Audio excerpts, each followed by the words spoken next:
Hey guys, it's Goosebumps Completionist, and today I'm bringing you another book review from the Give Yourself Goosebumps series. And it's book 26, Alone in Snakebite Canyon. So this was actually a first time read for me, and the only reason why I wanted to get to this one as soon as I did is because I've been casually reading Animorphs on the side. And I've been trying to weigh my options on if I want to do an in-depth review of each book. I'm considering doing that on a sister channel, but I haven't really decided that yet. So stay tuned out there if you're subbed to all my channels. And a good friend of mine, Spongy444, mentioned that this book kind of reminded him of the Animorphs Alternamorphs series line of books in that run. And there was only 2 book releases, and he said that this one, this little Give Yourself Goosebumps book, feels more like Animorphs than those 2 did. And after hearing that, I was like, okay, well, I have to experience this to see if it itches a scratch for something like Animorphs. And after reading this, I have to say, I came out immensely satisfied for what this book is. Now, let me be upfront. This is not a Give Yourself Goosebumps experience that makes me want to revisit it for its story or its just fun gameplay aspect or highlights of scares or just really out there moments that Give Yourself Goosebumps is known for. This is mostly just entertainment love. And sometimes entertainment takes over for me when I review things. If something really just touches me or really surprises me, that I am willing to boast it up higher than I normally would. And this is one of those cases because some of you, if you read this, you might be like, oh, it was good or fine, but it's probably not as good as you're saying. I totally get that. But yeah, I came out immensely satisfied with this book. I would say up front, I would recommend this if you have not tried Give Yourself Goosebumps before, because this is a book or a good example of one where it's the experience that sells it. It's not all those other things I mentioned before. So you don't have to worry about trying to get invested into a story or anything like that. This is just a pure fun thing to experience. Now, it does have its irritations and its layout and all that, and I'll get into that in the end. But yeah, this gets a recommendation from me off the bat. So let's get into the plot overview without giving too much away. So you, your older brother, and your parents are vacationing out in the Midwest, somewhere in the southwest part of the United States. You're out in this desert country that used to be inhabited by Indians or Native Americans a long time ago. And your family arrives in Snakebite Canyon, and you're going to set up, camp nearby and all that. But before you do so, you stop at this like little travel shop or like souvenir shop to get some supplies and stuff. And you have some money and you're looking to spend on something to get some entertainment for your trip. And you get surprised by this shopkeeper who has some items in this glass case that you might be interested in. And he off the bat makes you choose if you want to purchase these snake eyes or this treasure map. Now, the treasure map route will take you down this story with your brother, and this Snake Eyes route will take you down this route that's very similar to Animorphs, where you get to experience you changing into multiple animals. Now, I will say this off the bat, the more pronounced arc for sure is the Snake Eyes arc, and I cannot keep track of all the animal morphs you can go to or the exact pathway. So I'm going to keep it very vague as possible when I describe this to you. So the backstory to these snake eyes is that they may or may not belong to a magic rattlesnake that has this legend tied back to the Native American folklore of the area. And this is the selling ploy that the shopkeeper is doing to get you to buy them, but you end up buying them anyway.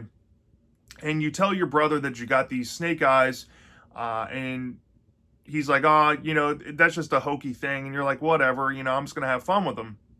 I think they're cool. But you notice that in these eyes, you can see images of animals, And you remember this thing that the shopkeeper told you when you pick the snake eyes is that if you decide to turn into an animal, you have to hold on to them, or you're going to stay in your animal morph if you lose track of them. Or you got to be careful, because if you morph and you expend 1,000 heartbeats while you're in morph, you're automatically going to return back to a human. And how the book plays on that is kind of smart, because it depends on the size of animal or what type of animal you are. Sometimes your heart beats faster and sometimes it beats slower.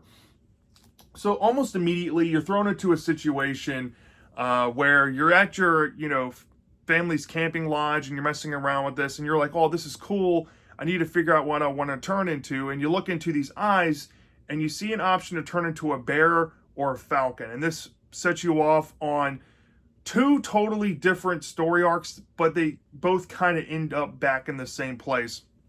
So if you choose the bear arc, for example, this one's rather short, and you end up morphing into a bear, but you think that you might see this magic rattlesnake chasing after you, and you have to make some decisions to evade being captured by this snake.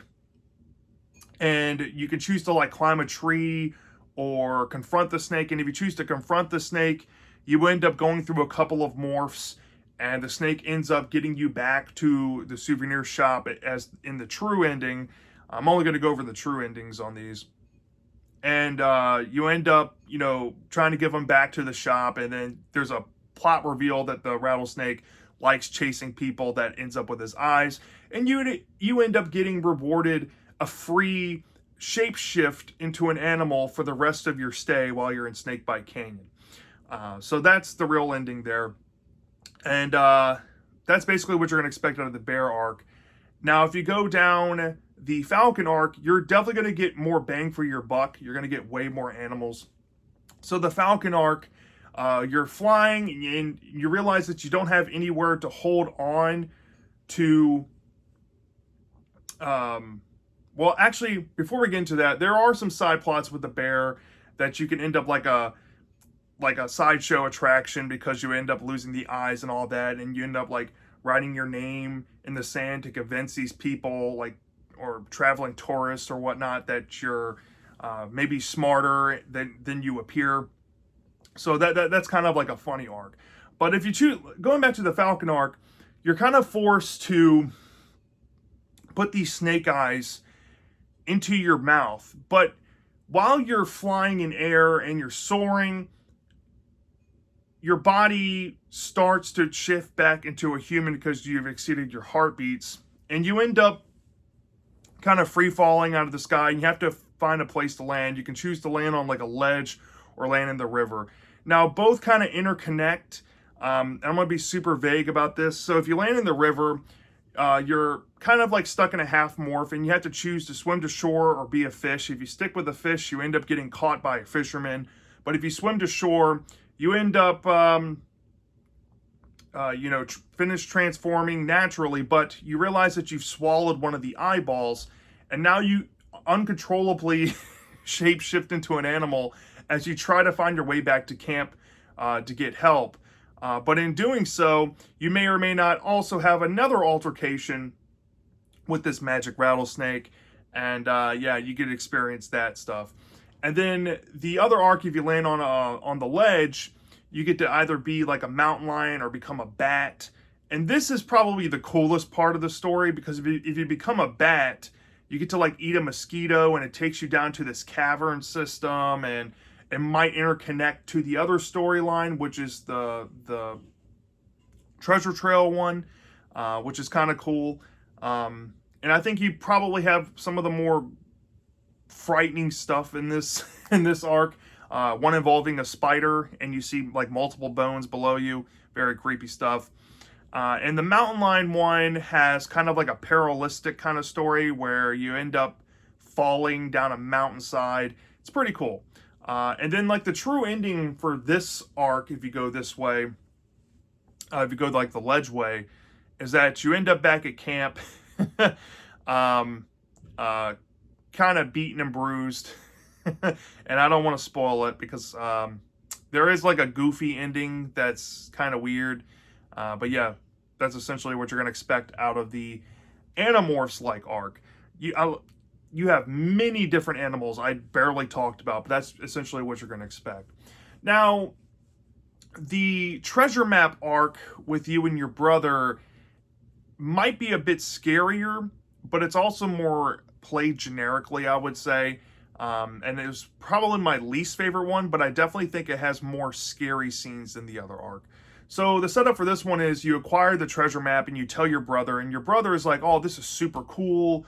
Let's go see if we can explore it." And then you're basically thrown into a situation where you start to follow the map, but you get kind of lost, and you start to wonder maybe you start to question maybe if you should follow the map verbatimly or listen to your brother's advice and take a shortcut. Now, if you take a shortcut, you can bypass a lot of the wasted time you can have following the treasure map verbatim. Because if you take the brother's shortcut, you get thrown into, well, beforehand, you end up meeting this old woman that throws you or gives you a warning saying, "Hey, the trail is that way, and try to avoid the chapel.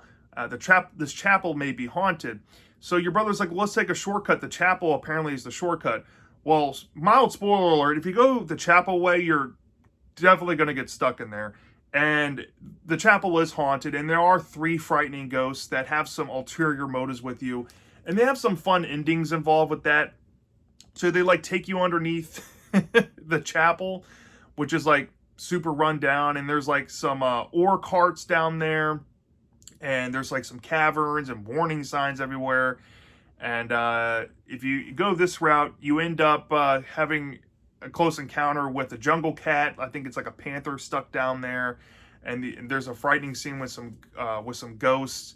And I think the true ending for this arc is actually a bad ending, where you end up essentially slaves of these ghosts to remain to guard this treasure that is actually nearby, but you took the wrong way to get there.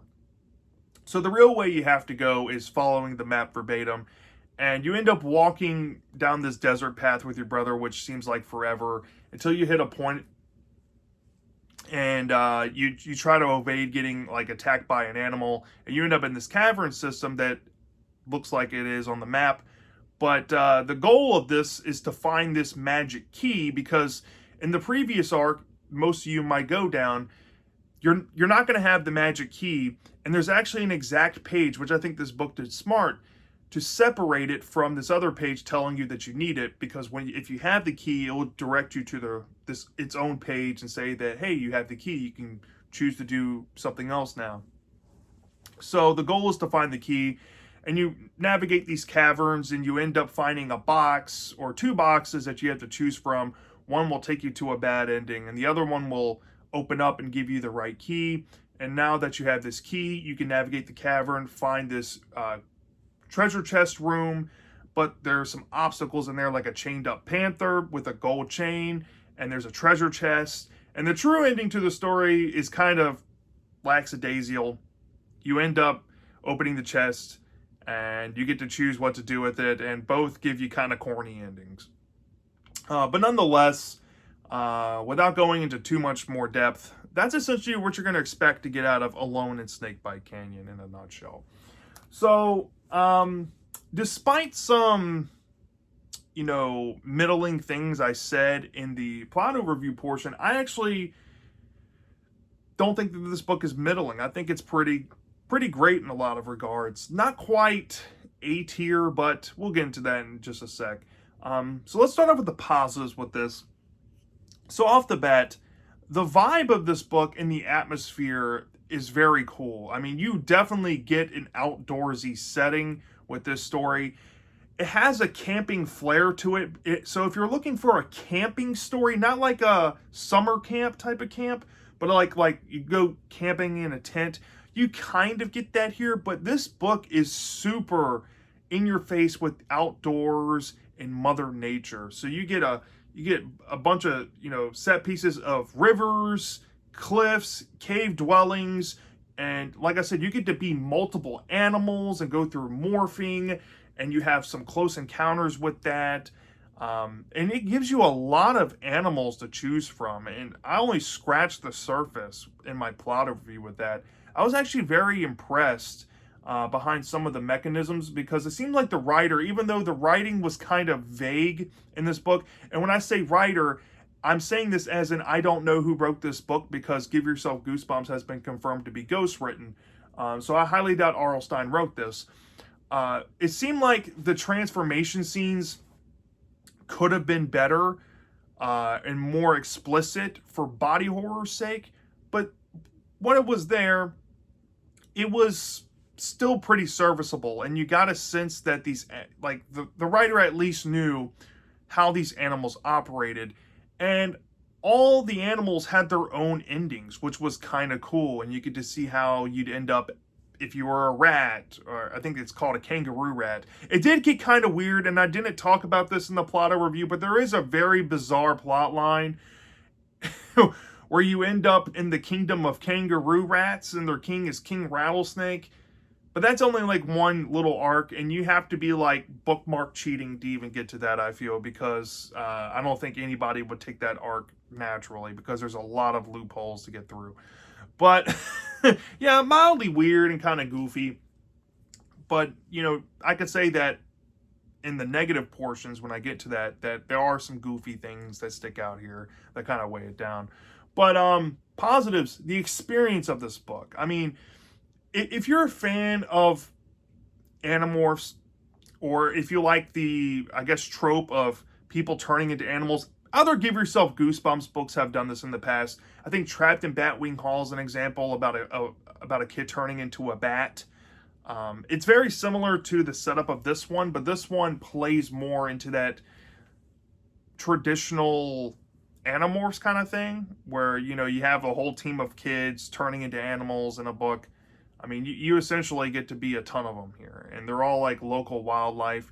And the mechanism itself really adds to the experience, especially in the Snake Eyes arc, because the eyes show what animal it's going to be, and then you can like choose between which eye, unless you've gone down the portion of the story where you swallowed one and you only have one option, and the one inside of your body is changing you against your will. But having two different options is really cool, and I like the concept of it.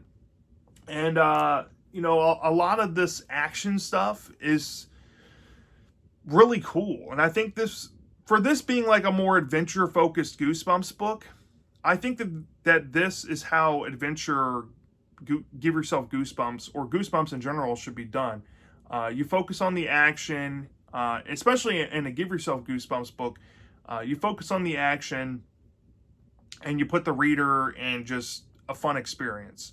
It's hard to explain a book like this, because really, if I'm being honest, there's not much story in the Snake Eyes arc as it is in the Treasure Trail arc, but it's just a blast. And even going to the Treasure Trail arc, there's some really scary, tense stuff dealing with these ghosts. Some of these endings, like the spider ending that you get, where you get wrapped up with a spider and you see bones below you, that was really creepy. Unfortunately, the book didn't go metal like some Give Yourself Goosebumps books do, with like very dark imagery, and I was kind of hoping for that. But the implications were still there, and there were dark undertones going on that I could really appreciate. And yeah, I mean, a lot of positives with this book. It was just a fun experience. It had some challenging gameplay to it too, not in the traditional sense, and this kind of plays into negatives. So I'll go ahead and start with my first negative. While it has challenging gameplay, one of my first irritations I noticed, especially in the Treasure Trail arc, was that it was very easy to get stuck in this loop. And it's one of these loops that constantly redirects you back to one point of the story. And it's not bad in the traditional sense that some of these books fall down, where it's like, really, you just redirect here to be lazy. No, they're doing this because your objective is to get the key. And if you keep making the wrong path, it's going to keep sending you down to these pages, I guess, as cues saying that, hey man, you found yourself in a loop. you're going to have to play the whole book again. That might be frustrating if you're trying to play it. And it did get kind of frustrating because normally when I read a Give Yourself Goosebumps book, I try to play it at least once or twice through, honestly. And when I was playing it the first 2 times, I was like, man, this is really annoying. But when I did the bookmark trick, it made me kind of appreciate it a little more because I could see that the gameplay element was doing this on purpose as like a challenge. So I could be more forgiving, but it is annoying. The second negative is some really corny goofball stuff going on. Some of the true endings of this book kind of lean into that cornball territory. Not necessarily bad, just really generic and kind of tongue-in-cheek for my taste.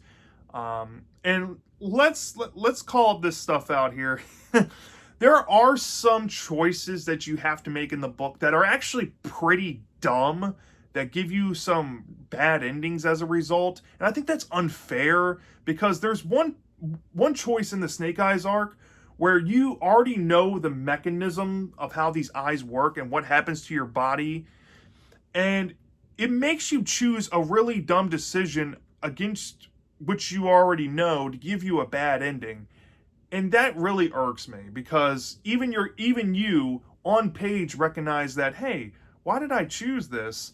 This was a bad idea. You're even addressing it. So, I mean, some stuff comes off force trying to redirect readers to bad endings, and that just rubs me the wrong way a little bit.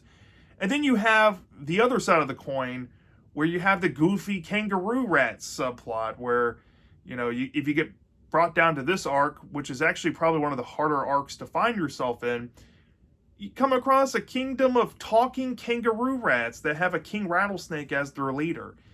Really bizarre and very random because in the book there's no other animals that talk besides this magic rattlesnake. And the king rattlesnake, I don't know if it's implied to be the magic rattlesnake and he can make his subjects talk, but it just comes off goofy. And that happens, so you get some goofy stuff there. And that kind of weighs it down a little bit. And one last negative is, I do wish, like in all Give Yourself Goosebumps books, that there's more story. I get it. Not every book is going to be a Scary Birthday to You or Return to Terror Tower in terms of story.